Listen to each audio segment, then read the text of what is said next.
Revelers, this is Off the Rails, Right versus Left, the podcast that we do because we think the left is evil. I'm Rob B.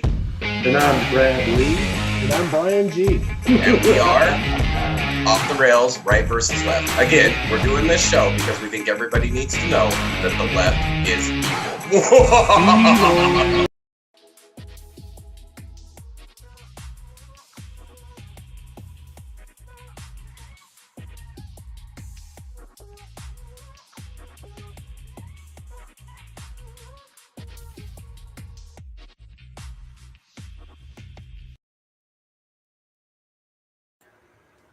All right, Revelers, welcome back. We're continuing our interview series with candidates for the 2024 election.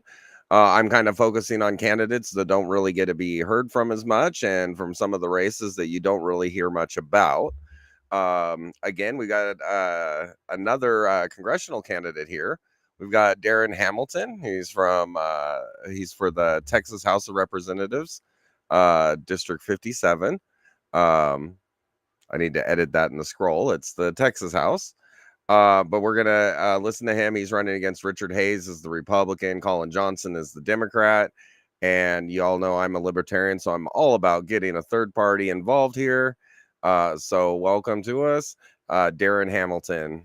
Darren, hello, Rob. Hello. Thanks for joining me on the show today. I'm having a lot of fun with these interviews. And yes, I bet you are. Yeah. So the first thing I always ask any libertarian or anybody who's from an independent candidate, sure. What do you describe as being a libertarian? Well, I mean, if you talk about libertarians individually, it's always going to be something different. As a party collectively, we're usually promoting a vision of society where individuals have the maximum freedom to pursue their own lives without government interference.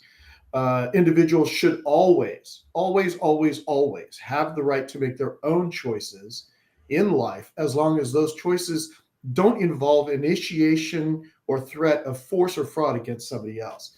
So as long as you're basically letting people do their own thing and live their own lives, you should be able to do the same. Okay, I'm with that. Yeah, I that's almost exactly the way I describe it. I mean, to me, it's funny that a lot of times people pull liberal out of libertarian instead of liberty. I've heard that. Yeah. I've heard so the only way that we can be described as liberal in any way, shape, or form is that we have a liberal viewpoint as far as a classical liberal sense about like freedom of speech and freedom of speech, freedom of the press, freedom to let people do what they want as long as they're not anybody else. Yeah. So and then that's where so we end up being a crossover between the two main parties, because while Republicans are all about law and order in a lot of ways, a lot of libertarians think a lot of the stuff that people go to jails for shouldn't be illegal. What you do in your house is your own business. So a cop knocking on your door, nothing he sees going through your door, short of trafficking or something, human trafficking or something like that, where you're impeding on somebody else's rights, should even be in consideration. And then like decriminalization of pretty much anything. Obviously you can't drive under the influence, but beyond that, what you do in your house is your own business. When you get you're not, as long as you're not behind the wheel, when you're in any case, in any way, I guess you could call it in an altered state. Yeah. Just to put it lightly, then you're not really at a risk of injuring or in any way a threat to anyone else. I mean, if you're in your home, you're just doing, whatever you're doing, watching movies on TV or something like that. Yeah, you should be able to enjoy yourself, relax, do what have you. Your No, I comments do about want to bring up one thing because I don't want people to get an off impression. We spoke briefly in the private chat here before we started the interview. yes, Darren does have autism. He's got Asperger's, much yes. like Elon Musk, so obviously more than capable of functioning. So if some of his responses sound a little bit off, that's the reason why. There's no failure in I ability to think things through. right. It's just I harder for have him to compartmentalize. it's difficult sometimes for me because I have an idea in my head, and it's difficult for me to express that idea in a way that somebody else might understand it. So there's Yeah. that. So I just wanted to throw that out because if you stumble here or there, I didn't want Oh, people to get the wrong idea. yeah. So As long as I have prepared notes, or as long as I have, it's difficult for me to be extemporaneous. But as long as I have at least something prepared, or at least an idea of what I'm talking about, you can't shut me up. That's the problem. okay. So now here in Texas, like I'm glad that I have a Texas legislature candidate here. Woo!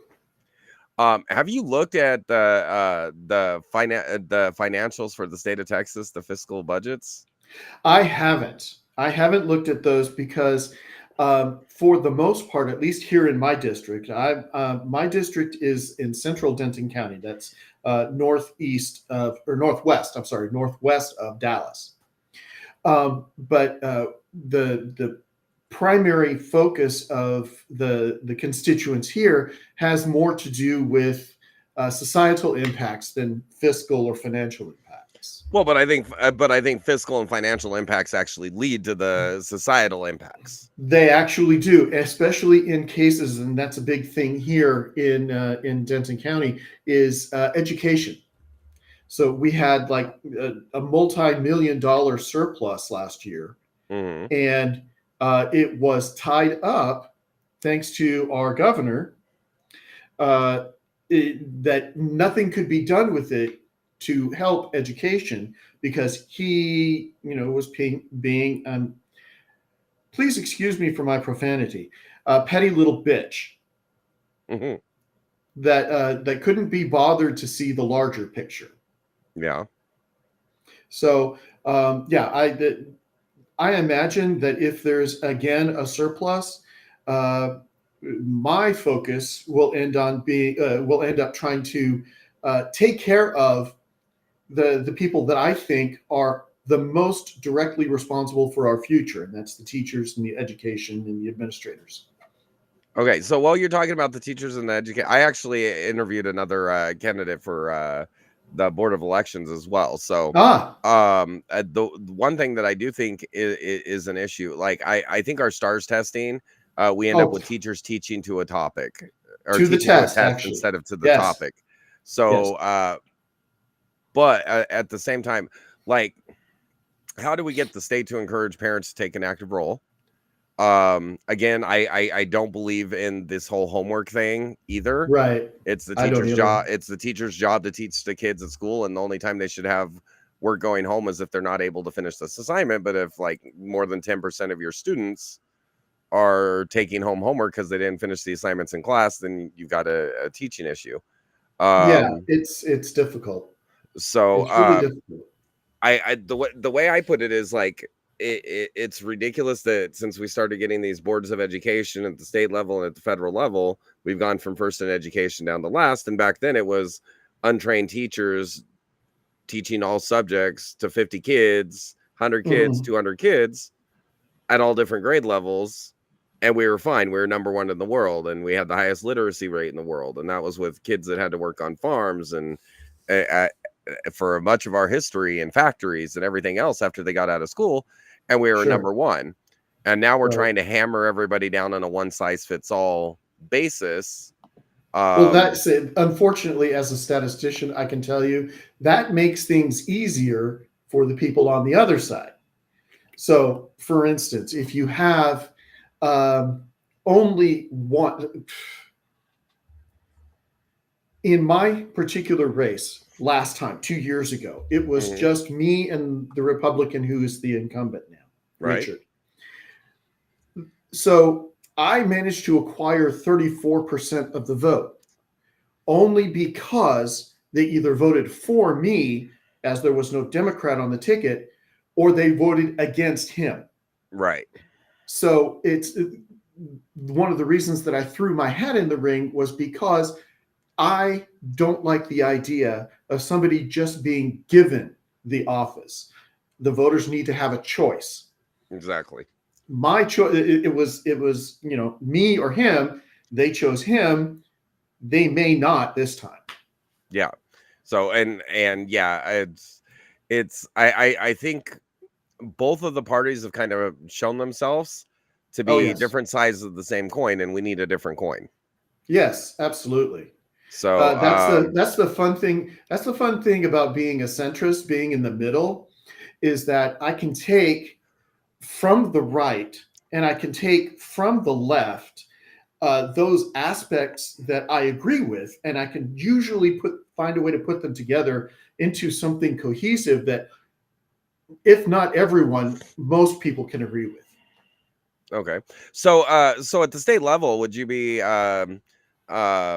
like, for example, we spend a fortune on prisons and whatnot. Would you Yes. be interested in like somewhat I wouldn't say decriminalizing, but editing how we charge drug offenses, for example? Like people could well, I'm gonna go a little bit further before I free you up on the answer, because like again, like we mentioned, what you do in your own home is your own business. But then if you go and commit a crime to feed your addiction, at which point instead of giving somebody 5 years in jail, confining them to a treatment facility for a year where they know how to block the behavior and break the behavior, seems to make more sense to me. Yes. Stuff like that, where it relieves some of the burden, because putting somebody in treatment for a year instead of in a prison for 5 years is going to be more affordable. And then hopefully we have somebody that comes back out on the back end, ready and willing to be a part of the society, and not go in with that burden of being a convicted felon. And I exempt violent crime from that. Violent crime, I think anybody who's violent, they eventually advance to murder. So anybody who commits a violent crime shouldn't get out. Right. But Well, one of the things that a lot of us who are libertarians, as both candidates and just politicos, talk about is the decriminalization of nonviolent crime. So as long as people aren't being hurt, there really shouldn't be any sort of punitive action associated with what is ostensibly a crime. So, for instance, well, I don't think we can like restrict it that much to nonviolent crime, because like somebody steals your car without causing crime, they're still causing serious harm and infringing on your rights. I would say decriminalization of crime where there's not a victim, and we have a lot of laws on the books where there's crimes where there are no victims. Yes, right. But we can't call like theft and fraud and identity theft. We can't call that stuff victimless just because it's non-violent. Yeah, just because it's not violent. I take your point. That's a very good point. For me though, it would be a matter of saying, okay, these crimes. Let's just take cannabis legalization. The restriction of cannabis and hemp being grown or used within the state of Texas is about as ridiculous to me as any laws that would govern the prohibition of potpourri or mulch. It doesn't make any sense to me. There's a lot of things that hemp in particular can be used for, building materials, wood, paper, medicines, what have you. It seems very ridiculous to me that those kinds of things should be disallowed simply because. Do you know the history of the criminalization of marijuana? I know one story about it, But please entertain. The primary Enlighten. the primary funding for the criminalization of marijuana was paid for by the logging industry because hemp is a more productive alternative to wood. I'll take it. I'll take it a step further. The primary factor in the criminalization of hemp and cannabis was focused from one particular person, and that was William Randolph Hearst, owner of the Hearst newspapers. And the primary reason for that is very much what you touched on, is because his newspapers were in contract with a lot of paper mills, especially in the northeast and the northwest. And cannabis, or hemp, because it grows so quickly, would have wiped out his essential monopoly on the newspapers, the newsprint that would have been. And so that's the story that I heard. Yeah. Well, it was very tied in, but his Yeah. involvement in it was at the behest of the logging companies and the timber industry. That seems. I mean, it seems like a Because fairly quicker renewing paper source that's cheaper right. would have actually benefited him. Yes, if he So had gone that way, but I yeah, think he already had contracts. yeah, exactly. Anyway, but yeah, it sounds like a perfect case of cahooting. Yeah, exactly. And so I think government at the state level, at the local level, it all needs to be like returned to the basic principles of the founding of our country. That Right, give it back to the people. it's about liberty, and up Mhm. until there shouldn't be restrictions on the stuff up until you impact the rights of another person. Right. Which is I why, agree. like, the reason I'm so staunch on violent crime is people that are violent get more violent. It doesn't change. It doesn't change. So The violence begets violence, and now, that's unfortunate. dishonest people are dishonest, and when it comes to dishonest people, I would say being more lenient at lower levels of offense, but with an escalating scale of punishment for repeated Sure, offenses. for repeated Because offenses. if you did, I mean, the point of our criminal justice system isn't primarily to punish; it's deterrence. It's And supposed to be. yeah, It's and if supposed to be yeah, deterrent.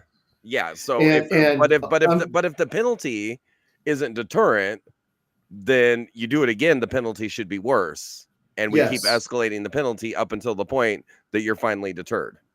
right. I agree. So, So yeah, I have really no problem with that. The idea for me though is that nearly 80 to 90% of the people who are currently in jail are there simply for simple possession, having it, not using it. Doesn't yeah. matter what it is. They had it, and so therefore they were charged as criminals for simply possession of whatever it is, So contraband. I will counter that because if you go back and look at those cases, I know what you're talking about. The studies that show that most of the people are there for possession. Mm-hmm. In probably 60% of those cases, Okay. other crimes were dropped to get a plea deal. Yeah. So And I could they see that. assaulted something, and then they had the drugs. The drugs was the The drugs was the lesser, avenue so they in, yeah. agreed to the drug charge instead of the assault or the theft or Mhm. the robbery. You Okay. follow what I'm saying? I So do. but that comes up to another issue, ringing in prosecutor discretion. Like Oh, yeah.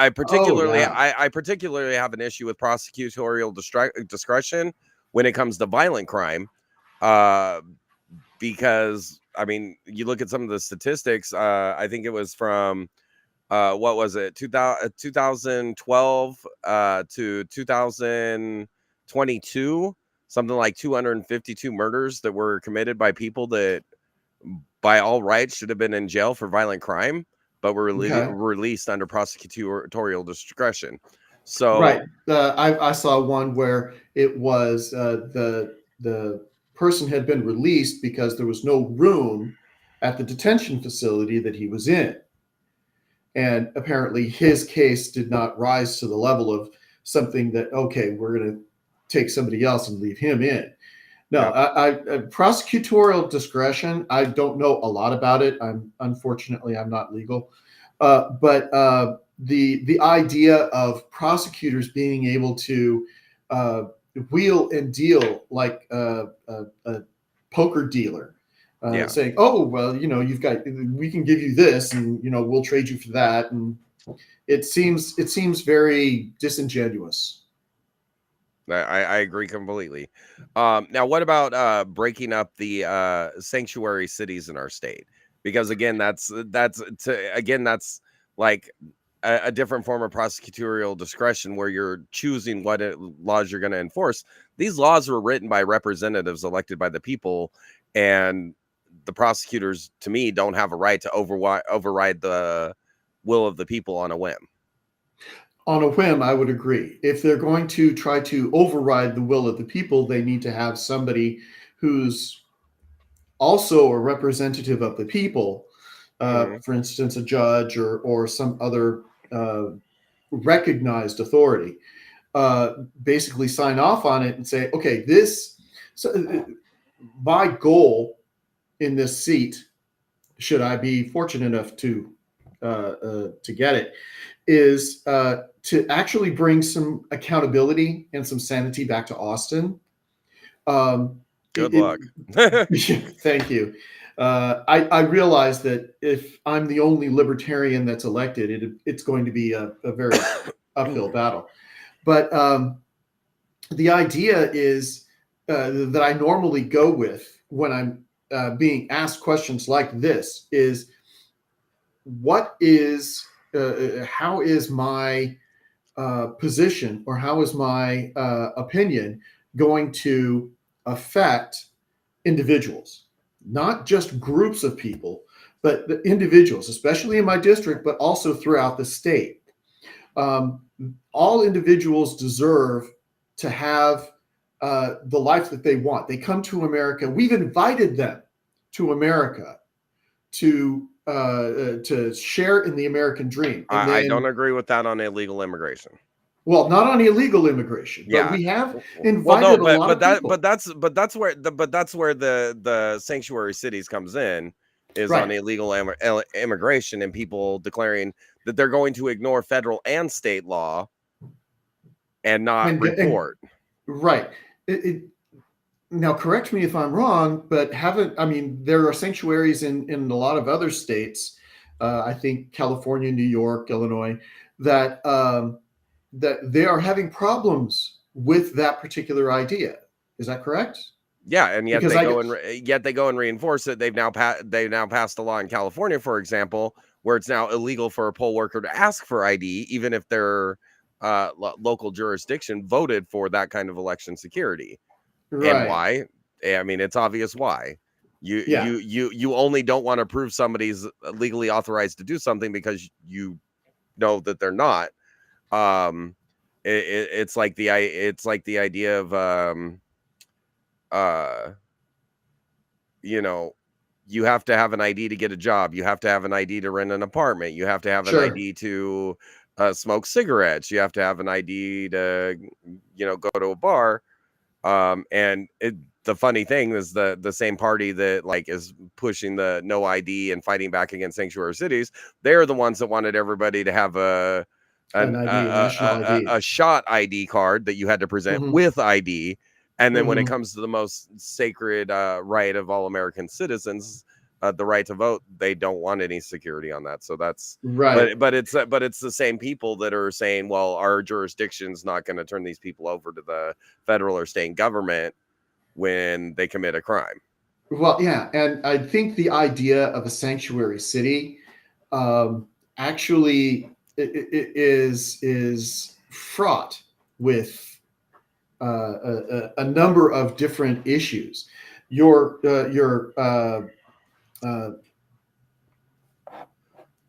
mentioning of federal and state law, that's one aspect of it. But here's the larger problem that I see is that if a person comes to the United States illegally, they haven't gone through the visa process, they haven't tried to ask for amnesty, none of that. Well, If and even the amnesty and the asylum that's right, being abused.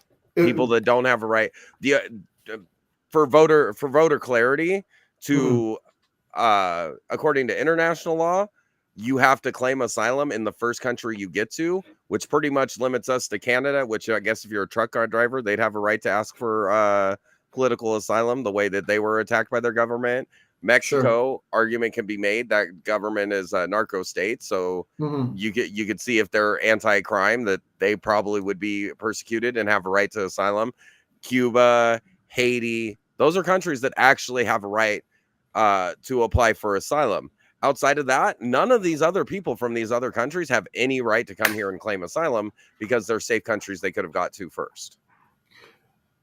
Possibly, but at this point, as far as the sanctuary. So, getting back to your subject of the sanctuary cities, the idea is that they are being given sanctuary to be prevented from, if they've committed a crime, to go back, be forced back to their country.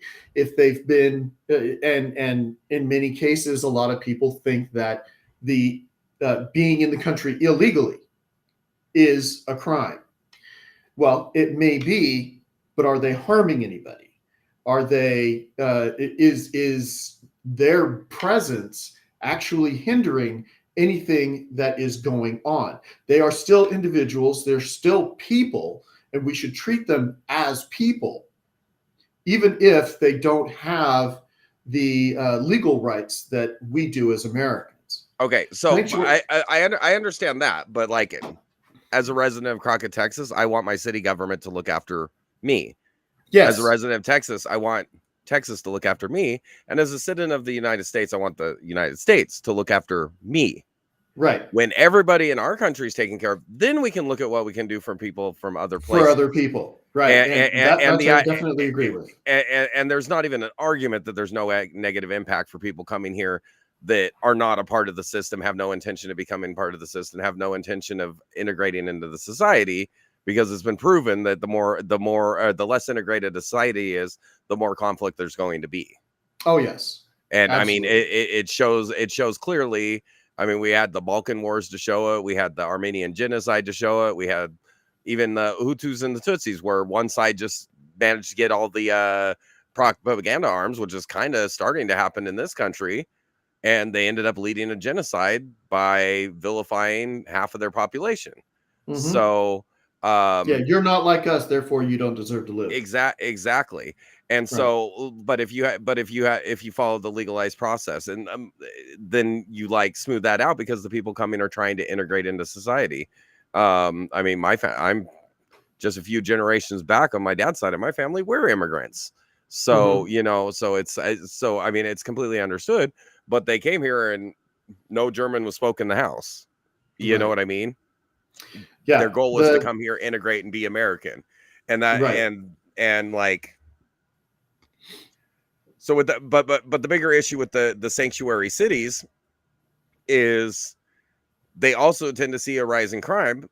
And I'm not even going to make the argument that they commit crime at a higher rate, but their crimes aren't being prosecuted, so they don't have to hold them in jail. Because if they sentence somebody to 5 years in jail for a crime that they should have gotten 5 years in jail for, that gives the federal government time to find them and get them out. So a lot of times these prosecutors, following the sanctuary city stance, is just letting criminals back out into the neighborhood. And we know criminals on the loose commit more crime. Right.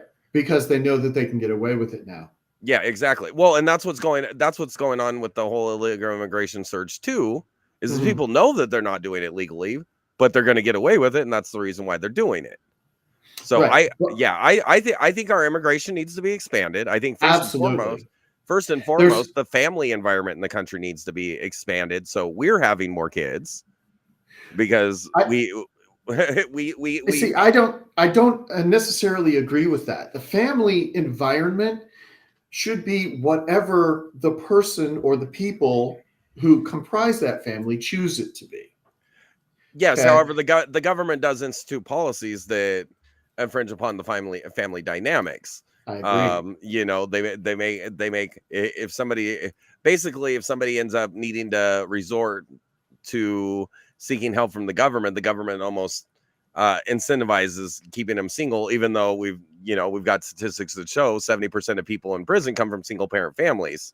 Right. So instead of incentivizing, I mean, yes, you can live your life however you want, but there is a benefit to incentivizing family because the results are better when you have a cohesive family. Right. The statistics prove that out. Yeah, Yes, exactly. So that was my point on that, is just incentivizing versus disincentivizing. And even at the state level in Texas, we disincentivize. Okay, I don't know that from myself, but I will have to take your word for that. So I mean, I actually blame a lot of what's happened to families on Ronald Reagan, which is ironic because I think he's the best president of my lifetime, but the things he did with restricting gun rights and no fault divorce, like, Mhm. had such long lasting damage. You could arguably say he's done more damage to the country than Roosevelt did. And Yeah. Roosevelt was a wannabe fascist.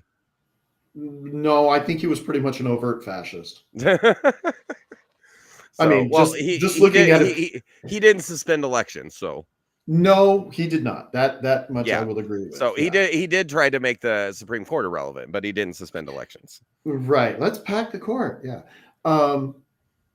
Yeah, I would. I'm sorry, I've lost track of what we were talking about. It's okay. Well, I mean, the idea is to have a conversation anyways. Sure. I'm not one of those guys when I'm interviewing people, I'm trying to play gotcha and get sound bites.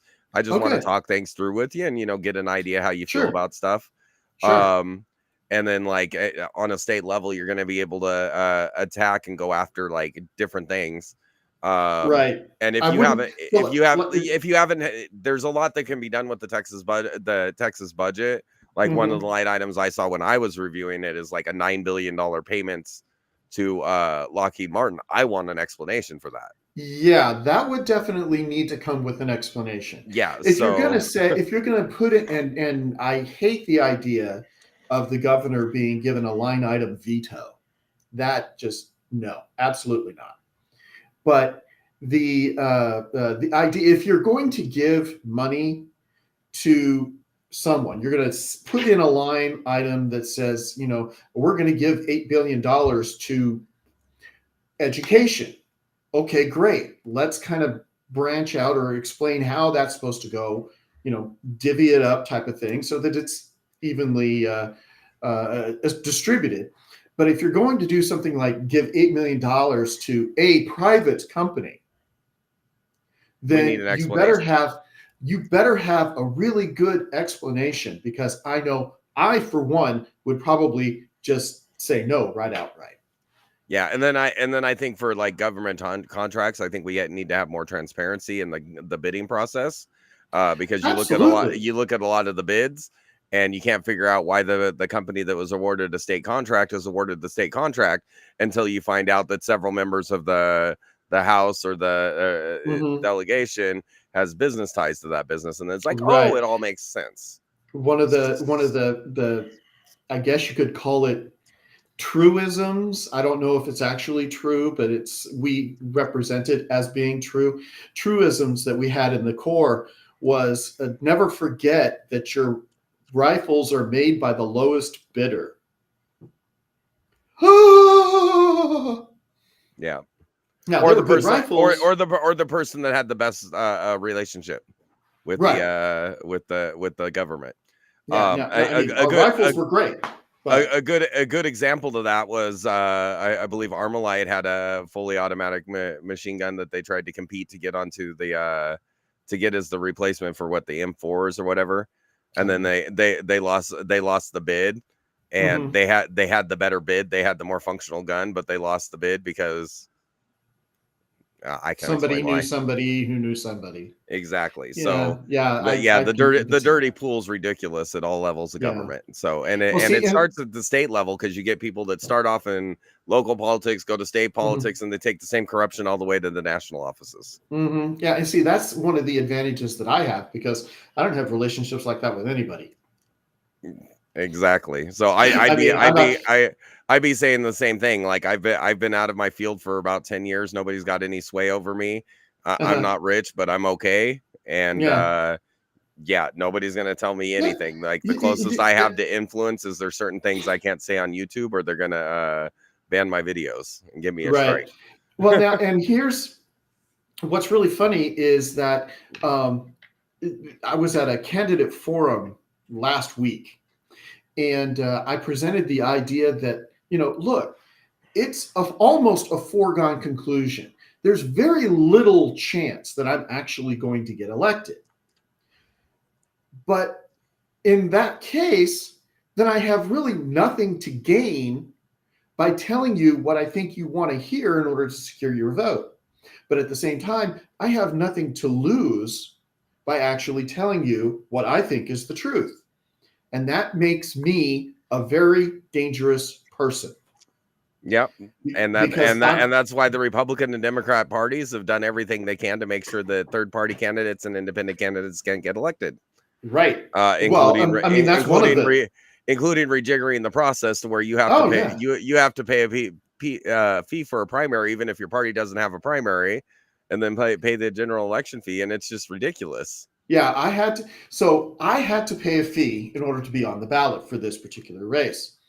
Neither of my opponents did, because the new law that they passed, says only if your candidacy is not proven out by a primary. So, in other words, those of us who nominate our candidates by convention, Libertarians, Green Party, Independence Party, you name it, or an independent candidate would have to pay the filing fee in order to get on the ballot, to make sure your name is on the ballot. Yeah. If you don't pay the fee, they can take your name off the ballot. But it doesn't seem. And isn't it like $5,000 or something like that? For a senator, like what Ted Brown was doing, yeah, it was $5,000. Yeah, I interviewed him. Yeah, I saw that. He's a great guy. Yeah. And then for federal House of Representatives, it's $1,250. And then and then it goes, successively down, farther down you go. Yeah, I had to pay. That's probably the most I've paid in all of my campaign from last year to now. That was probably the biggest budget expense.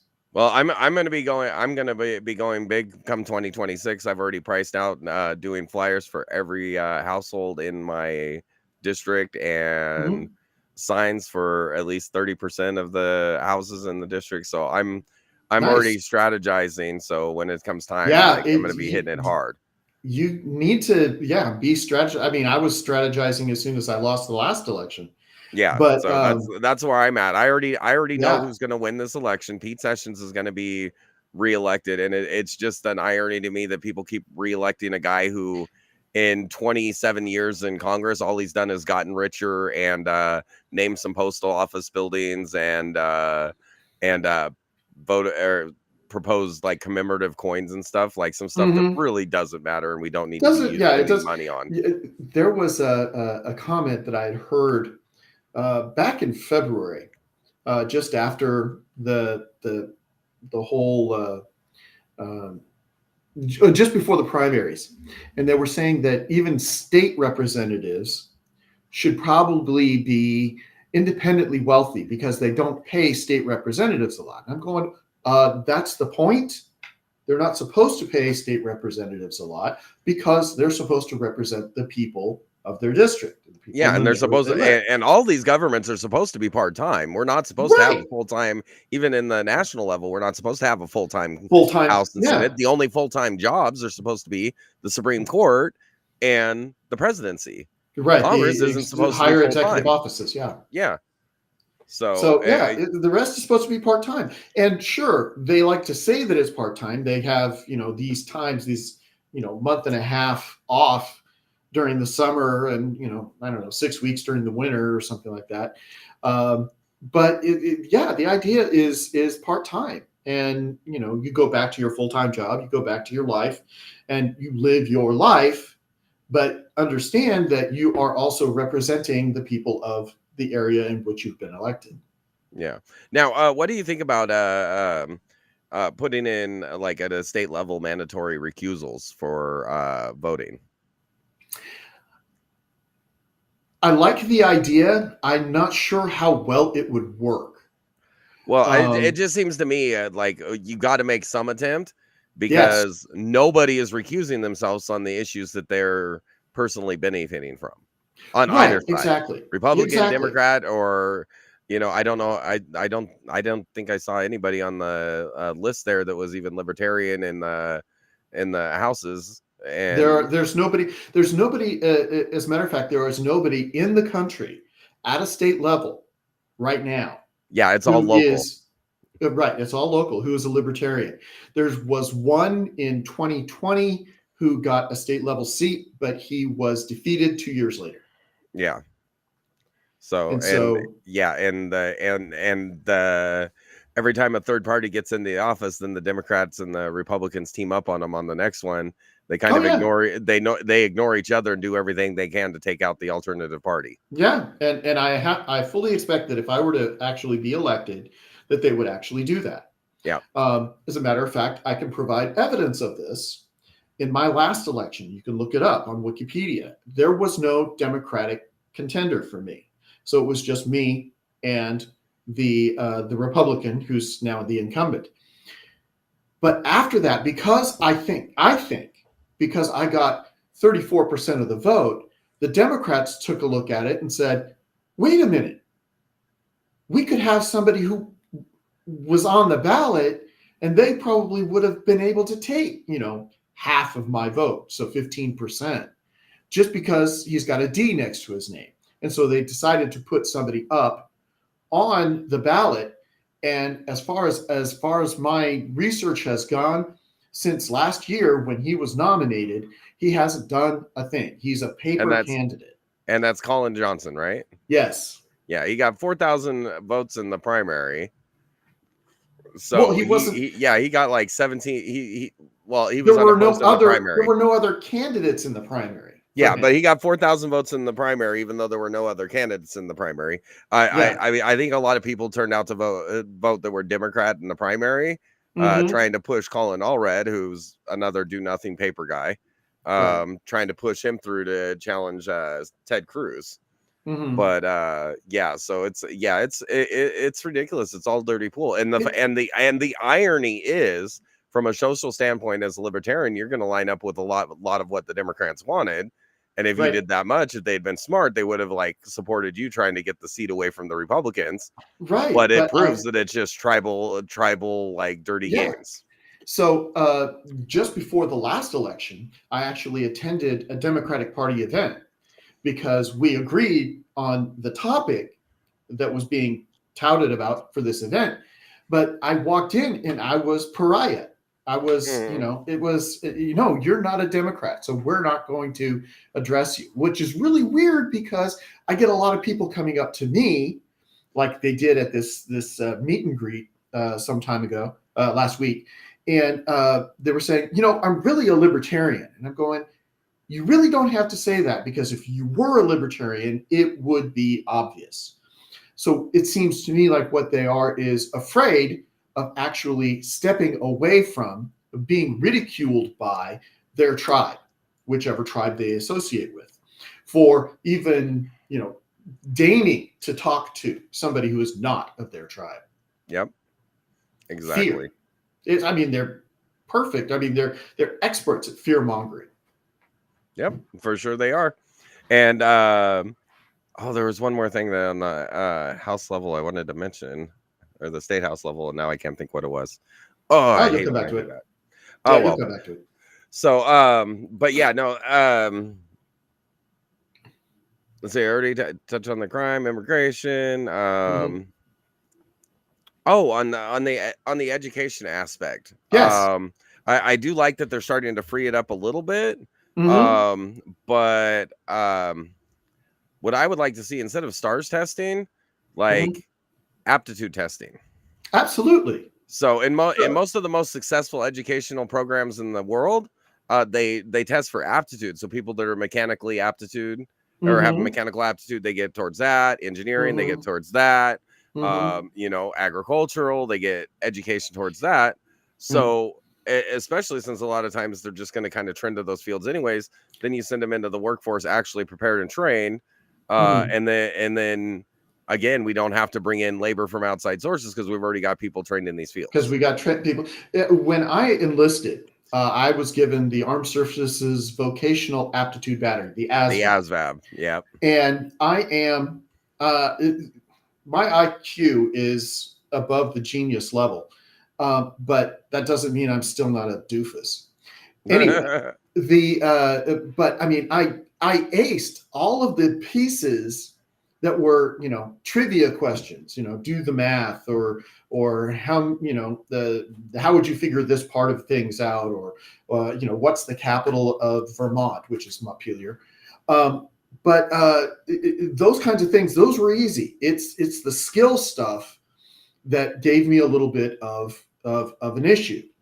Um, but I absolutely, with your idea of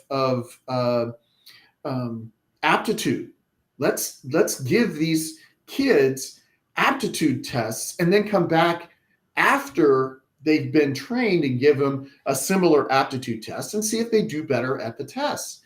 Aptitude tests, I think, would be a far better use of trying to make sure that we are teaching the kids what they need to know to become not just members of our society, but leaders of our Yeah. society.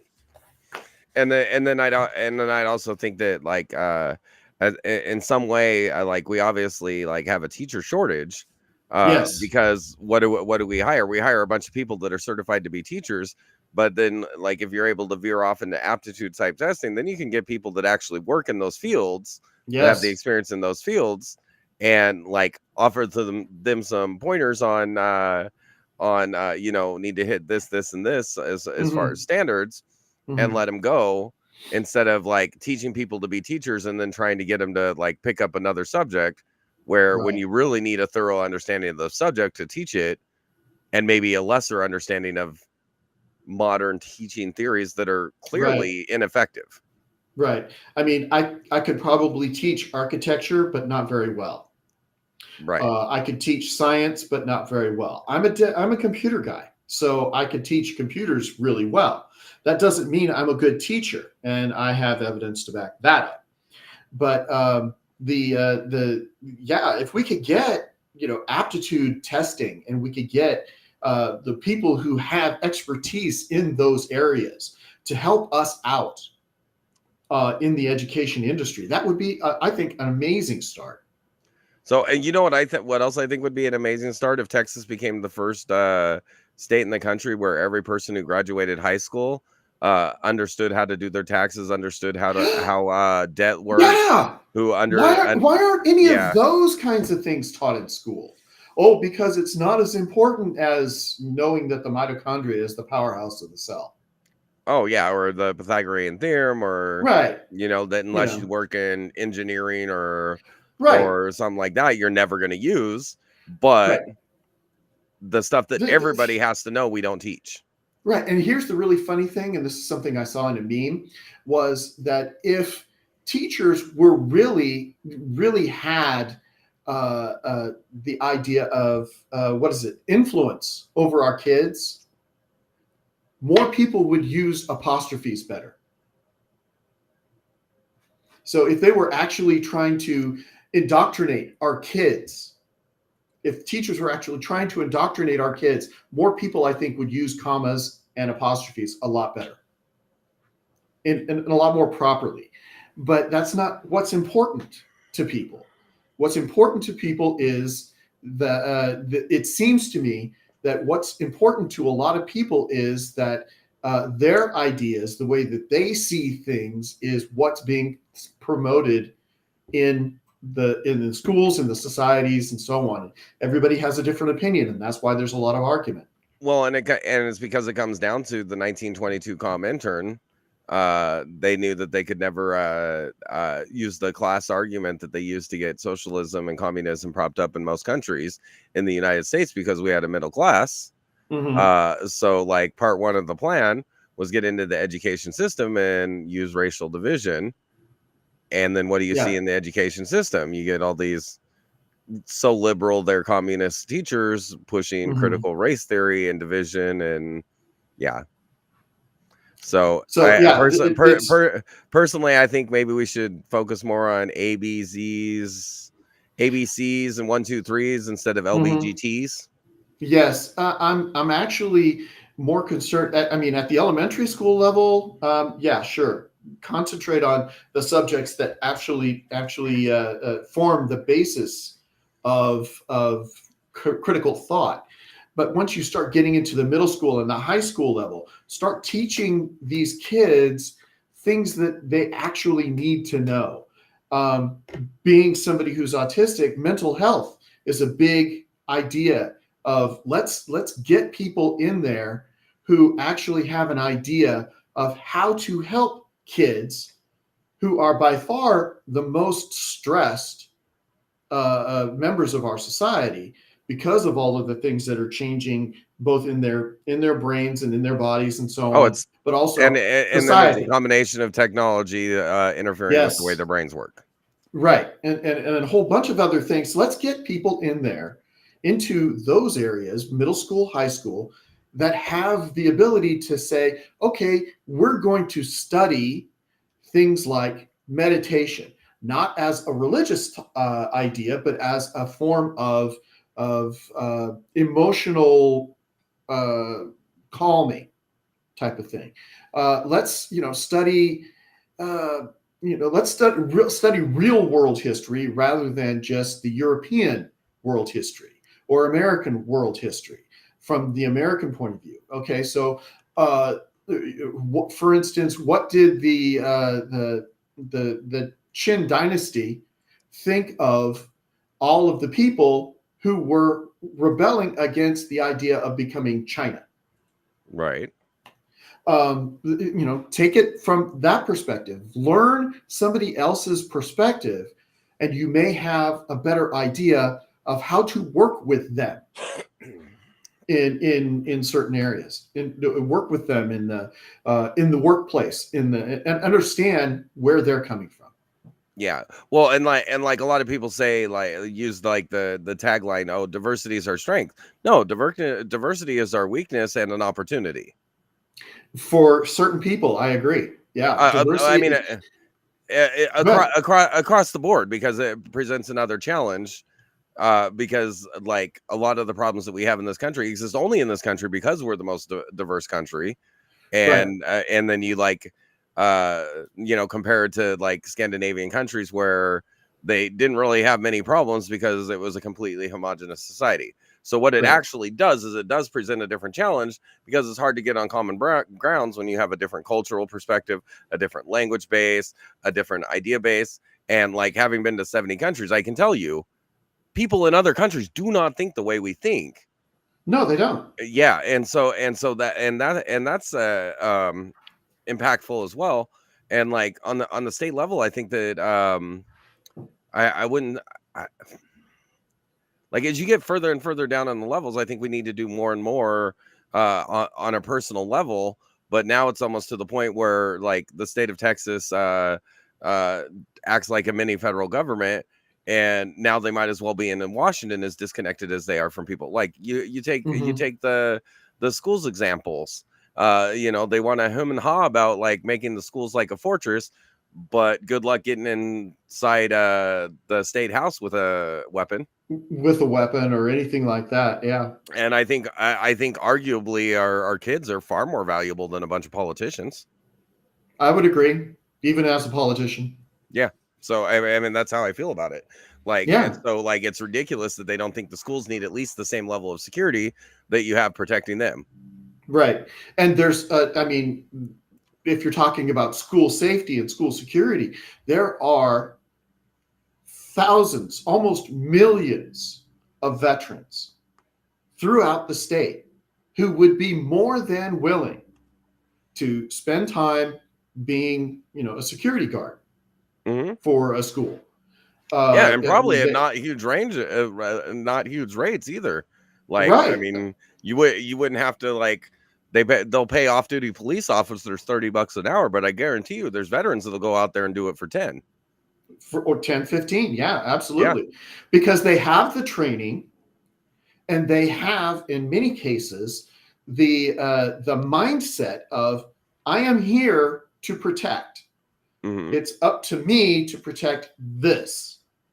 And so that's what we're trained for in the Corps. That's what my sons were trained for in the Army. My daughter was trained for in the Air Force. So it was, the idea is, you protect those who cannot protect themselves. Exactly. And that's what Which is I why I think won't talk to you about abortion, because it's the one thing I can never agree with on the rest of the libertarians. I don't get I don't get the dichotomy of saying the woman's right to choose, but nobody's protecting the baby. That's a Well, I weird one get on the that. libertarian stance. Yeah, Like I get the that. the one in that situation that's being given no choice and is defenseless is the one that everybody ignores in the favor of the woman who made a bunch of bad decisions to begin with. Is that, as somebody who already made 15 bad decisions, is that the one that we're going to trust to make a good decision when it comes to continuing the life of a baby? Right. And unfortunately, there's no winning in this particular instance. Well, I mean, absolutely there is. You return to the values of 20 years ago where abortion was safe, legal, and rare, but wrong. And everybody knew it was wrong, and nobody pretended it was okay, and nobody pretended that it was the right of a mother to kill the baby. But there were times it was necessary, so it should be safe, legal, and rare. But that's not absolutely. the but Far more rare than it actually but is. that's my issue with Democrats, because on any issue, once they get a win, they don't take the win and go home. They push the next level. You're right. They get gay rights and gay marriage, and then now it's on to transgenders, to where now we're ripping whites away from women to give the people with a definitive mental illness a superiority, which makes no damn sense whatsoever. Yeah. And even the idea on that of like, we've got to affirm them for their mental health. Okay, well then you better start prescribing diet pills to people that are anorexic and bulimic if you're affirming people's delusions about their own body. Right. And I mean, that's the really big dichotomy that I see between both the Republicans and the Democrats. Is the Republicans always talk about, or at least they seem to always talk about, individual rights and individual liberties and so on. Whereas Democrats, they're very progressive in their ideology, but it all seems to be based on groups. So you have to identify with a specific group. Otherwise, your opinion on topic, name your topic, is invalid because you don't identify with that particular group. You're not part of that team. And I just don't agree with that. The reality is there is no Democrat and Republican Party anymore. Oh, I know. They both just want to spend all of your money while they're simultaneously, like, I don't know, trading stocks on non-publicly available information, such like that. And then on the flip side, they're telling everybody how to live their life. It's just which subjects they choose to tell you how to live your life on depends on whether they're on the right or on the left. So which form of authoritarianism do you like? Do you like the bottom of the boot or the top of the boot? There you go. Do you want to be kicked by the toe or squished under the sole? Under the heel, yeah. Yeah. So I mean, it's there are two sides of the same coin. They're essentially, in my opinion, they're cahooting. And a good example of that is personal property rights. Oh yes. Why does anybody have a right to tell me what I can do on my property? Why do I have to get a permit to do what I want to do on my property? Right. And why should that actually why is the government in any way? I mean, so we in Texas have to pay property taxes. And it doesn't matter if you have a shack or a mansion. Your property tax is going to be monstrous, given, I can actually debate that, because I built a little tiny house in the woods and my property taxes are only like $150 a year. Oh, that's nice. I'm very rural. That's my house. Now it's a different story with my fiance's house here in Crockett, which is why I'm going to end up being in Pete Sessions' district. We're getting married here in December, so I'm going to be out here at her house. She's got an adult son who's autistic, who's barely verbal, so it's easier for me to relocate out here than for her and him to try and move into my tiny house. Sure. But here's the issue I have on it. Okay, if I want to have a flame shooting cannon on the roof of my house, I should be able to, as long as it's not pointed at the neighbors. If you follow what I'm saying.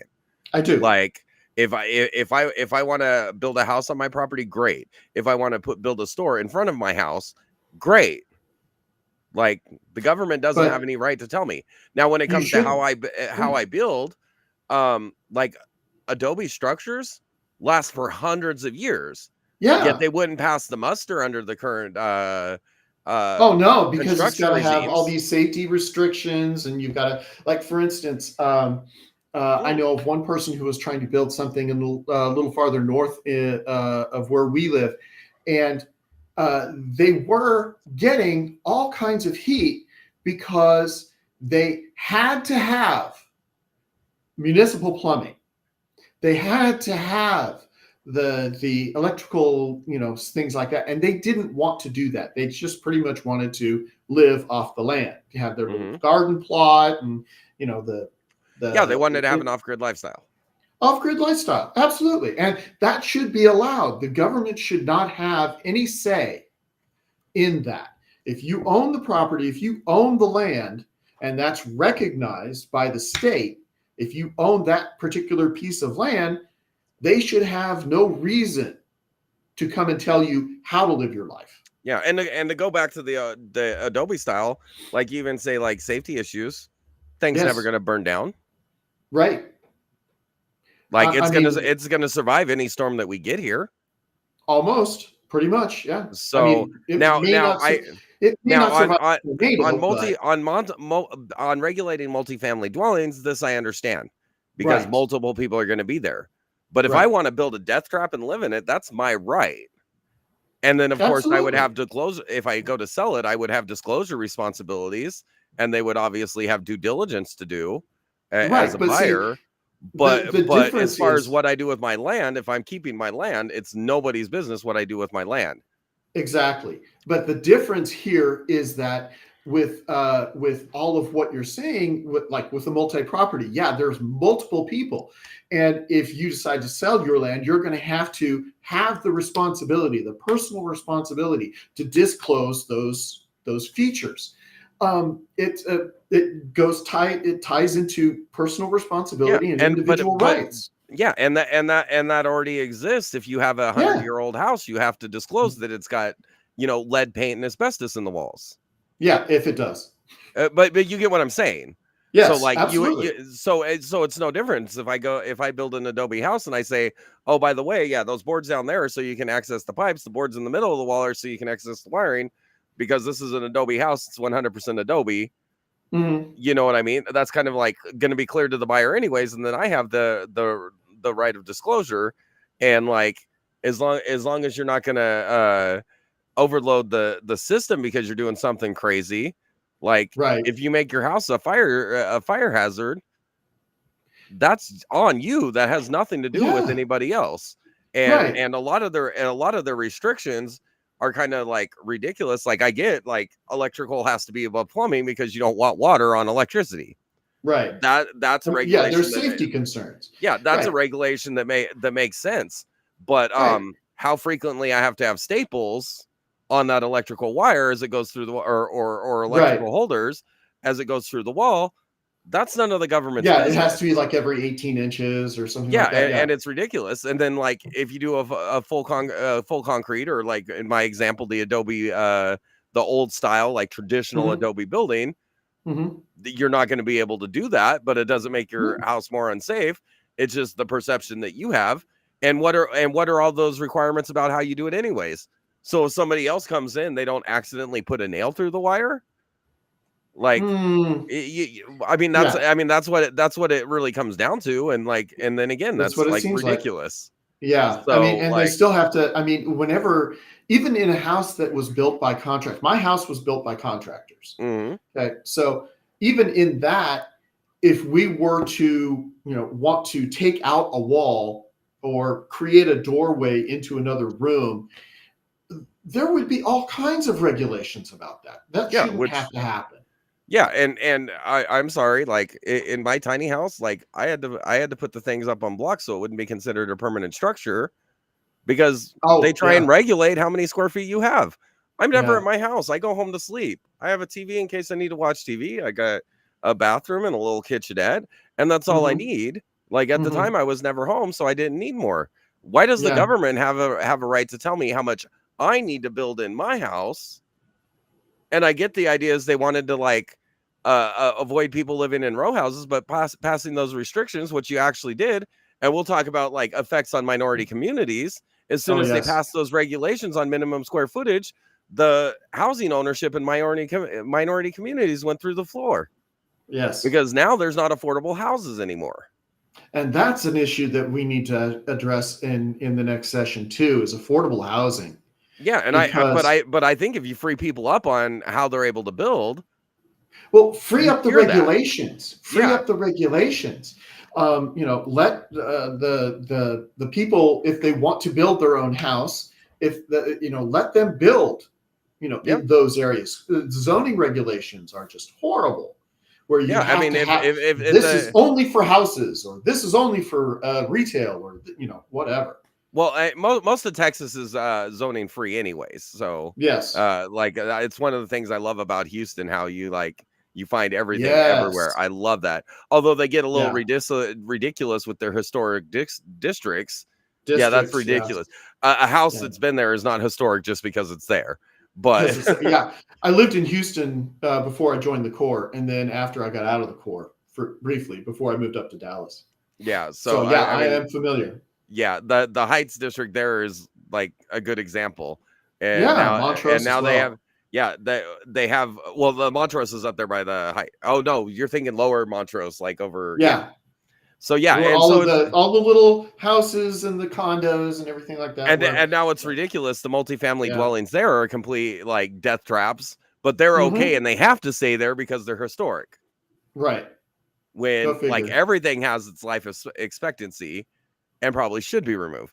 But yeah, so I see it as an issue as that's the state and some degrees the federal governments and then the local governments overstepping their bounds and controlling what people can do. And again, libertarian, I believe in liberty.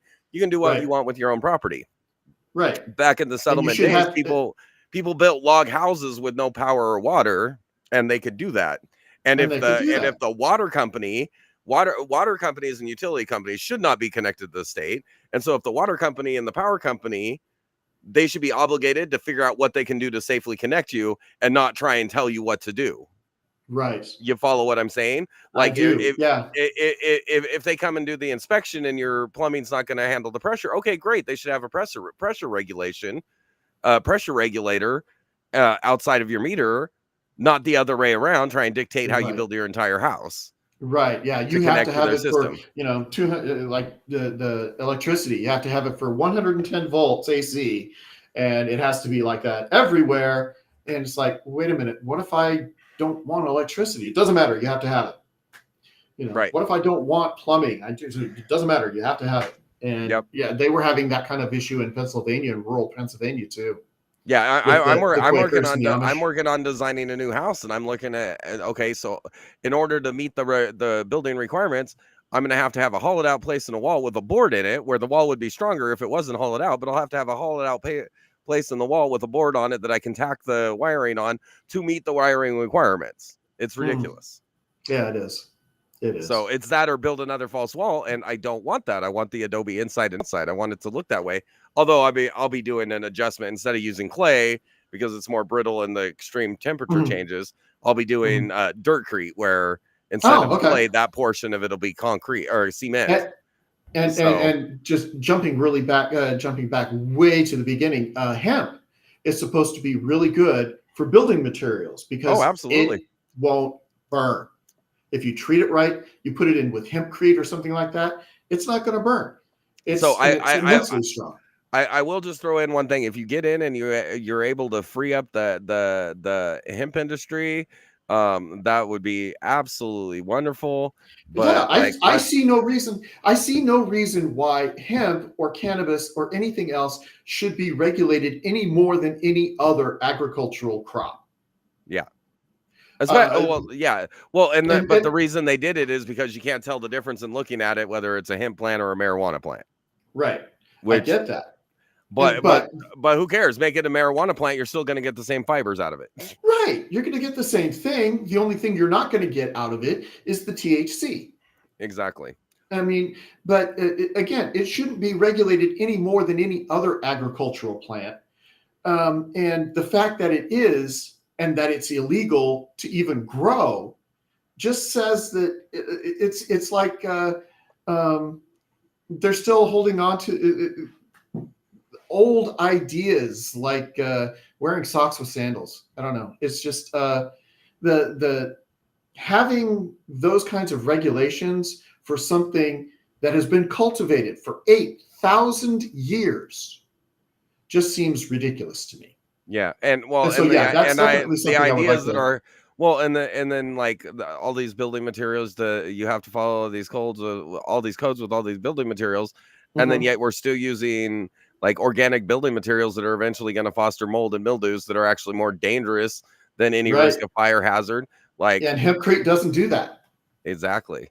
Yeah. So So, I mean, yeah, you've got all of these things, and it's either designed for, oh, what do they call it? Planned obsolescence, or you've got it overregulated so that, they have to go back to the planned obsolescence idea. yeah, exactly. So so like freeing up the regulation there, I think would make housing a lot more affordable, Yes. especially in Texas where we have so much land. I don't know how much of an issue it is. I know there's not a lot of federal land here. I don't know how much state land there is, I but imagine there's a lot. I'm of the opinion like the state government is supposed to exist just to facilitate the workflow of people, and the state does not have a right to own property, and all of Correct. that property owned by the state outside of like specific like park and recreation areas should be Right. returned to the It should be returned citizens to and the be put people. back on Yeah. the public market. They had no right to like Unless steal they're that doing it anyway. for, yeah, unless they're doing it for, specific habitat, or, specific conservation or something like that. Yeah, Yeah, but absolutely. Free up that public land and let people use it. yeah, well, and like around Lake Livingston, they turned that into a reservoir. Okay, that's an Mhm. understandable public need. Sure. But like, yeah, animals come and go, and Yeah. so like It's designating you can't called use this. migration. No, I meant as far as like doing reserves to protect a certain species and Oh, whatever. yeah. Like Yeah. that's a ridiculous misnomer, because then you get into situations like the Northwest, the entire logging industry was destroyed, which helped Hmm. facilitate their like slide in the hell of the left, because Hmm. they got rid of all the blue collar loggers. And Hmm. why did they do it? To save the spotted owls. But the spotted owls are just like the mix of like a great horned owl and a barn owl. As a matter of Hmm. fact, you don't ever see any paired couples of spotted owls because they're not a real species. Well, and And yet they destroyed also, an industry to save a species. right, save a species that would find its own way. I mean, Exactly. granted, yeah. See, granted, it's we also have to be stewards of the environment, and we have to understand how our presence affects that environment. But there's a lot that goes into a lot of those, that people are just, okay, let's just stop. We want everything going on this way rather than, Yeah, exactly. yeah, Well, we want to control you this way. No, we want to control you this way. I mean, that's what it still yeah, comes down to. it And does. I've had it with Republicans who always talk about freeing up regulations, and they get in, they don't get rid of any regulations, and they add a bunch Yeah, more. I had a friend of mine, relative actually, who said that he would never have voted for me anyway, even though he's not in my district, but he would never have voted for me anyway because he votes Republican. And I said, okay, great. So, what are some of the overarching ideas that the Republican Party espouses? And he listed off a couple, and I said, okay, great. Now, how many Republicans in office have you ever seen doing any of that? And he couldn't. It blew his mind. Yep. So So yeah, it's like my argument. Like, uh, my congressional district here, Pete Sessions. He's never Mhm. once voted to restrict spending. He's never once voted to term limit anybody. He's never voted once to um, uh, put forward balanced budget amendments. He's never once put forward any bills that like restore like rights that were illegally taken by the federal or state governments. Right. Right. And yet that's supposedly what the Republican Party is about. It's supposed to be. Yep. But again, how often do they do that? They say so that every 4 years they release their party platform. Both the Democrats and the Republicans release their party platform. And these books are thick. Mm-hmm. I mean, 200 and they don't need to be pages. And they don't need to be. The Libertarians also put out theirs, and it can go on a sheet of paper. Yep. It's and the overwhelming simple. principles: cut spending, restore freedom. Yeah. It's like we're supposed to be the party of liberty, the party of principle, but nobody seems to want liberty or principles. They want to be told what to do or something like that. And that's, I mean, they want their side determining what everybody else has to do. Right. It's like it has to be my way or the highway option. Yeah, and so it's like time to push back and say no. It's time for everybody to get their own way. And as long as you don't impede on somebody else. I think that's actually starting to happen now. People are starting to recognize that it's not going the way that it needs to, and they're starting I honestly think parties. Like the newer generation of Republicans are starting to come along there. Mm-hmm. But I kind of think it's time for the death of the Republican Party, get a true libertarian party platform. Right. Well, if we push enough liberty, we'd sift off enough Democrats. Yes, your real candidates would be either a libertarian or an independent, and Republicans and Democrats will be fighting over the scraps. Right. We can hope. We can only hope. I mean, it's the goal, but we got to do the work. So we do. And one of the things that I think it really needs to happen is that more people need to step up and stand up as libertarian candidates. Come and say, hey, I'm going to stand for libertarian principles, and I'm going to go on the ballot. I know I'm not going to win, but we need more people to be able to talk about these principles in a way that hasn't been available to us, which is, again, thank you for this invitation. Yeah, and I mean, I'm not a big channel, but like, I mean, it completely like can go completely weird because like I've gotten thousands on the clips from the interviews. Mm-hmm. I've gotten thousands of views on all of the interviews across the platform. So like some word's getting out there, and I'm assuming the people that are sticking around to watch it are people voting in Texas. That would be the presumption. I've got videos on TikTok and YouTube and so on. And my only hope is that it's the whole 6 degrees of separation. Maybe the person who's watching it doesn't live in my district, or doesn't even live in Texas, but they know somebody who knows somebody who knows somebody that might. Exactly. And so, there's always that hope.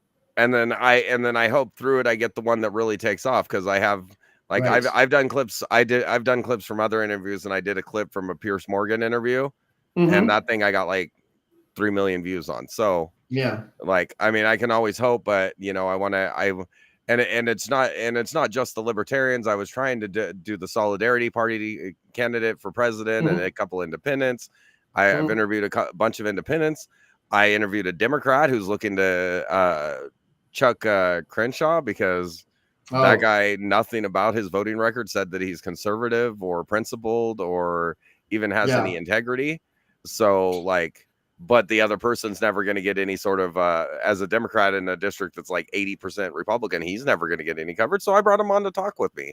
Sure. Because I mean, I think the important thing is, and you notice I'm not like these news shows as I'm interviewing people. I'm not trying to play gotcha moments. I'm trying to have like good conversation. Just conversation. Right. Yeah. And like, even on a couple of things we talked about where we're not on the same way, I pushed you on it a little bit, because like, if I don't agree, I'm going to say, even though we're actually in the same party, like, but that's the whole, that's the thing that's supposed to happen. Yeah, because That's you're the supposed to way be it's able to share supposed to work. perspectives so you can find a way to meet in the middle so we can live together in Yeah. this great country in this great state of Texas. So, any closing words you want to give before we wrap up here? It's again, the idea should be that we talk about what's going on. It's not, it has to be this way or it has to be that way. Find something, a common ground, meet in the middle, and when you're there, I'm there, and we just make it work. I don't have any real parting remarks. I mean, I could probably find something that I've said before, but yeah, vote for me. All right. Well, and then I'll throw it out there. If you guys are kind of tired of both sides of the government, like raiding your pockets to fill their coffers, and you guys are tired of both sides taking turns, like trying to explain to you The what pendulum yeah, swings. exactly, trying to explain to you exactly why you need to follow uh what they're trying to do. And what area are you in? You're up near Dallas, right? I am northwest of Dallas. Okay, so you're I'm in like, Denton County. okay, so yeah, so I see the district here. It looks like it kind of circles the town of Denton, but not Yes. in Denton County. It's in Denton County. It's just No, I mean circling the city around of Denton, or the city of Denton. Yeah. yeah. It was heavily gerrymandered to favor the Republicans. Well, of course it was, because the Republicans had control of the state houses. So Right. it'd be nice if we could get some gerrymandering. All we'd need as libertarians is to get a evenly divided districts, and we'd be able to like take from both of them. All we would need, and this is probably step one of, like, I've got a several step plan, is to get an independent group in here to draw the boundaries. It can't be Republican, it can't be Democrat, it has to be an independent group, nonpartisan, just to make sure that everybody is represented. Well, the reality is everybody's partisan, so we need to have it bipartisan and equal, so they can't push anything through that they don't agree on. I could work So with that. they need to find something that they need to find common ground. Right. And like, if they can't pass it, okay, well, it's not changing then. So you guys better work it out.